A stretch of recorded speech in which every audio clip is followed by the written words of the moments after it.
ভারী বৃষ্টির জেরে ডুবল তারাপীঠের মহাশ্মশান। প্রতি অমাবস্যায় শ্মশান চত্বরে হোমযজ্ঞ হলেও আজ তা করা সম্ভব নয় বলে জানিয়েছেন সাধু সন্তরা। ভারী বৃষ্টির জেরে জেলা জুড়ে বন্যা পরিস্থিতি বেশ কয়েকটি গ্রামে।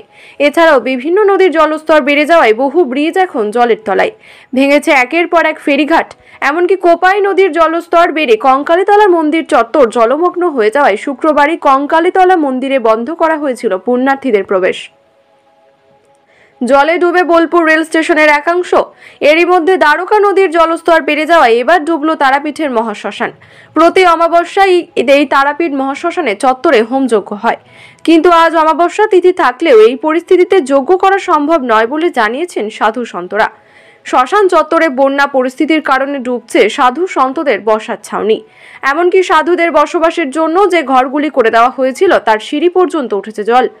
সাধুদের আশঙ্কা আর একটু বৃষ্টি হলেই তাদের ঘরও ডুবে যাবে। যদিও ইলেকট্রিক চুল্লিগুলি একটু উঁচুতে থাকায় সেখানে জল ওঠেনি। সব মিলিয়ে দ্বারকার জল ছাপিয়ে বন্যা পরিস্থিতি তারাপীঠের মহাশ্মশান চত্বরে। বলছে এই যে শ্মশান পুরো জলে জলাময় হয়ে গেছে, কি অসুবিধার মধ্যে আছেন আপনারা? অসুবিধার মধ্যে বাবা এখানে ভয় ভয় থাকি। রাতে যদি জল বাড়ে তাহলে ঘরে জল ঢুকে যায়, এইটা একটা ভয়। আর যদি জল না ঢোকে এতে আমরা খুব কষ্ট পাই না, আমরা আমোদেই কেটে যাই আমাদের। এই যে কম জলে থাকে। আপনারা যে এই বাড়িতে এখন আছেন, জল ঢুকেছে কি? না, জল ঢোকেনি, তবে এই নিচে পর্যন্ত সিঁড়ি পর্যন্ত জল উঠেছে। কি মনে করছেন আর একটু বৃষ্টিপাত হলেই কি জল উঠতে পারে? উঠতে পারে। তখন কি সমস্যার মধ্যে হয়? সমস্যার মধ্যে এখান থেকে বেরিয়ে চলে যেতে হয়। কি নাম আপনার? আমার নাম রামপ্রসাদ বাবা। হাওড়া থেকে। কি নাম? আমার নাম হচ্ছে রাজেশ সাউ। কি দেখলেন পরিস্থিতি? পরিস্থিতি বহুত ভয়ঙ্কর পরিস্থিতি আছে, যা আছে হাঁটুর উপরে জল হয়ে যাচ্ছে ওখানে। কোন জায়গায় জল ঢুকেছে? পুরো এখান থেকে পুরো লম্বা হয়ে অতটা শ্মশানে পুরো। তার মধ্যে ঘোরাঘুরি করছেন? ঘোরাঘুরি করছি, আসতে হয়েছিল, একটু কাজ ছিল এখানে, ওর জন্য আসতে হয়েছে।